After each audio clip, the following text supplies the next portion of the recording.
Hello guys, welcome back to CS series. இப்போ வரைக்கும் வந்து பார்த்தீங்கன்னா, CSSல வந்து நெறைய ஒரு பேசிக்கான கான்செப்ட்ட பத்தி பார்க்க போறோம். அந்த பேசிக்கான கான்செப்ட் வச்சு இன்னைக்கு ஒரு ஸ்மால் அப்ளிகேஷன் நம்ம வந்து பில்ட் பண்ண போறோம். அது என்னன்னு பார்த்தீங்கன்னா, வெர்டிகுலர் நேவ்பார். ஸோ இது வந்து பார்த்தீங்கன்னா, வெர்டிகல் நேவ்பார் வந்து பார்த்தீங்கன்னா, நெறையா வெப்சைட்ஸ்ல வந்து அப்ளை பண்ணியிருப்பாங்க. நம்ம இங்க ஒரு சிம்பிளான ஒரு வெர்டிகல் நேவ்பார் வந்து கிரியேட் பண்ண போறோம். இது வந்து ஒரு லைக் கைண்ட் ஆஃப் பேசிக்ஸ் நம்ம எப்படி படிச்சோம் இல்லையா? அத வச்சு நம்ம இங்க இம்ப்ளிமெண்ட் பண்ணி பார்க்க போறோம். ஓகேவா? ஸோ ஃபர்ஸ்ட்டு ஸ்க்ராட்ச்லேருந்து ஆரம்பிக்கலாம். நான் வந்து இங்கே ஒரு அன்ஆர்டர் லிஸ்ட் எடுத்துக்கிறேன். அந்த அன்ஆர்டர் லிஸ்ட்ல நெறைய லிஸ்ட் இருக்கும். இந்த அன்ஆர்டர் லிஸ்ட் தான் வந்து பார்த்தீங்கன்னா, இங்க ஒரு நேம் பார். இந்த லிஸ்ட்ங்கிறது வந்து பார்த்தீங்கன்னா, நெறைய ஐட்டம்ஸ் ஓகேவா? அந்த மெனு லிங்க்ஸ் அதெல்லாம் தான் இந்த எல்ஐ லிஸ்ட்குள்ள வரும். ஓகேவா? இந்த எல்ஐக்குள்ள வந்து எனக்கு அந்த லிங்க் கிளிக் பண்ணோம்னா, அந்த மெனுவ கிளிக் பண்ணோம்னா, இன்னொரு பேஜுக்குன்னு ரீடைரக்ட் பண்ணும். அப்ப நம்ம வந்து டேக் வந்து யூஸ் பண்ணுவோம் இல்லையா? அதில ரெஃப் போட்டுக்கிறேன். இதில வந்து பார்த்தீங்கன்னா, ஃபார் எக்ஸாம்பிள் ஹோம் அப்படின்னு வச்சுக்கிறேன். இதுக்கு ஒரு கிளாஸ் வச்சுக்கிறேன். பை இனிஷியலா வந்து பார்த்தீங்கன்னா, இந்த மெயின் வந்து ஆக்டிவ்ல இருக்கும். இது ஒரு ஆக்டிவ் அப்படின்னு வச்சுக்கிறேன். நெக்ஸ்ட் இதே மாரி நெறைய எல்ஐ கிரியேட் பண்ணிக்கிறேன். எல்ஐ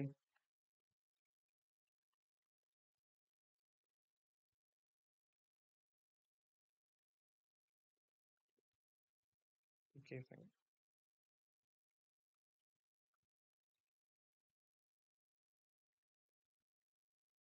அது காப்பி பண்ணி நான் ஒரு 2 வாட்டி பண்ணிக்கிறேன். Okay fine. நெக்ஸ்ட் வந்து பார்த்தீங்கன்னா, நியூஸ் சம்திங் லைக் இந்த மாரி வச்சுக்கிறேன் நானு. நெக்ஸ்ட் கான்டாக்ட் அப்படின்னு வச்சுக்கிறேன். அடுத்தது வந்து பார்த்தீங்கன்னா, அபௌட் அப்படின்னு வச்சுக்கிறேன். இப்போ வந்து பார்த்தீங்கன்னா, நம்மளுக்கு ஒரு அன்ஆர்டர் லிஸ்ட்ல ஒரு ஆ லிஸ்ட் ஆஃப் ஐட்டம்ஸ் இருக்கு. அதுக்குள்ள வந்து பார்த்தீங்கன்னா, ஒரு லிங்க் டேக் வந்து நான் குடுத்து வச்சிருக்கேன். இப்ப தான் இத வச்சு நம்ம வந்து ஸ்டைல் பண்ண போறோம். வெரி ஃபர்ஸ்ட் திங் இப்ப இது எல்லா HTML பார்ட்டும் முடிஞ்சுச்சு. இது ஃபுல் அண்ட் ஃபுல் இனி வந்து பார்த்தீங்கன்னா, CSS பார்ட் தான். நான் வந்து ஜஸ்ட் லைக் தட் எலிமெண்ட் வச்சு நான் செலக்ட் பண்றேன். ஃபர்ஸ்ட்டு வந்து என்ன பண்ண போறேன்னா, லிஸ்ட்டோட ஸ்டைல் டைப் வந்து நான் நன்னுன்னு வச்சுக்கிறேன். இந்த நன்னுன்னு வச்சேன்னா, எனக்கு இந்த புல்லட் பாயிண்ட்ஸ் எல்லாமே எனக்கு ரிமூவ் ஆயிரும். நெக்ஸ்ட் வந்து பார்த்தீங்கன்னா, இதுக்கு உண்டான மார்ஜின் வந்து நான் வந்து 0 அதுக்கப்புறம் பேடிங் 0 அப்படின்னு நான் குடுத்துக்கிறேன். அதுக்கப்புறம் அந்த ULக்குன்னு ஒரு விட்த் நான் செட் பண்ண போறேன். ஸ்டாட்டிக்கா 200 பிக்சல்ஸ் வைக்க போறேன்.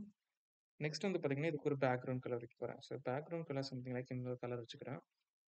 நெக்ஸ்ட் வந்து பார்த்தீங்கன்னா, லிஸ்ட் அதாவது லிஸ்ட் ஆஃப் ஐட்டம்ஸையும் அந்த டேக்கையும் நான் செலக்ட் பண்றேன்.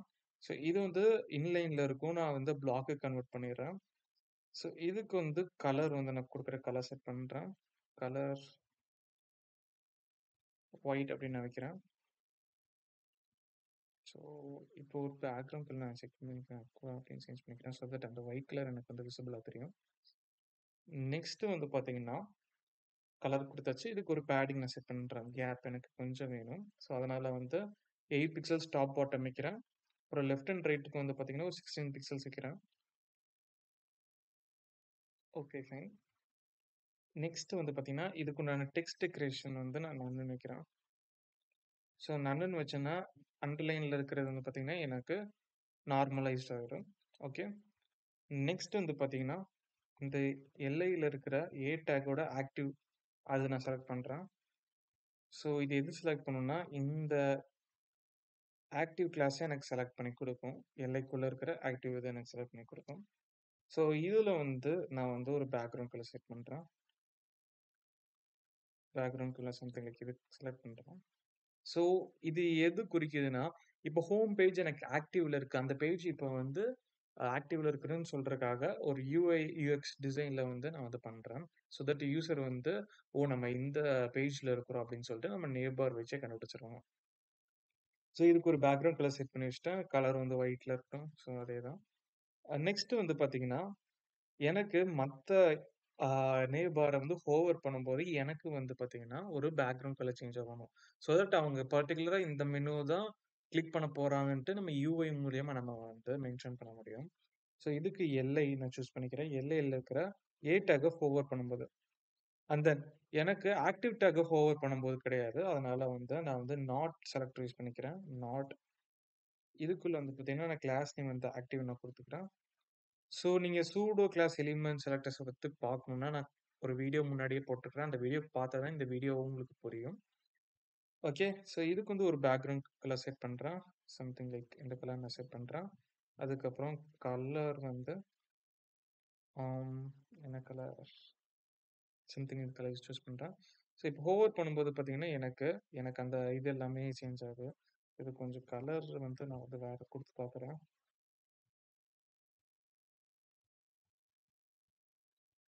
ஸோ இப்போ வந்து பார்த்தீங்கன்னா, கலர் விட்டுருங்க. எனக்கு கலர் செலக்ஷன்ஸ் அவ்வளவா வரமாட்டேங்குதுங்க. ஸோ நீங்க வந்து என்ன கலர் வேணா குடுத்துக்கலாம். இப்ப வந்து பார்த்தீங்கன்னா, ஒரு வெர்டிகல் நேவ் பார் வந்து நம்ம ரெடி பண்ணிட்டோம். யூசிங் ரொம்பவுமே சிம்பிளான பேசிக்ஸ வச்சு நம்ம இம்ப்ளிமெண்ட் பண்ணியிருக்கோம். இதே வந்து நம்ம நெறைய காம்ப்ளெக்ஸ் வச்சு நம்மளால பண்ண முடியாது. அதுக்கு ஜாவாஸ்கிரிப்ட் தேவ. ஸோ இப்போ வந்து நம்ம நம்ம நம்ம நாலேட்ஜ்க்கு தெரிஞ்ச வரைக்கும், நம்ம பேசிக்ஸ் கவர் பண்ண வரைக்கும், அத வச்சு நம்ம ஒரு வெர்டிகல் நேவ் பார் வந்து இம்ப்ளிமெண்ட் பண்ணியிருக்கோம். ஸோ இதே மாரி வெர்டிகல்ல பண்ண மாரி ஹாரிசான்டல் நேவ் பாரும் நம்ம அடுத்த வீடியோல வந்து ட்ரை பண்ணி பார்க்க போறோம்.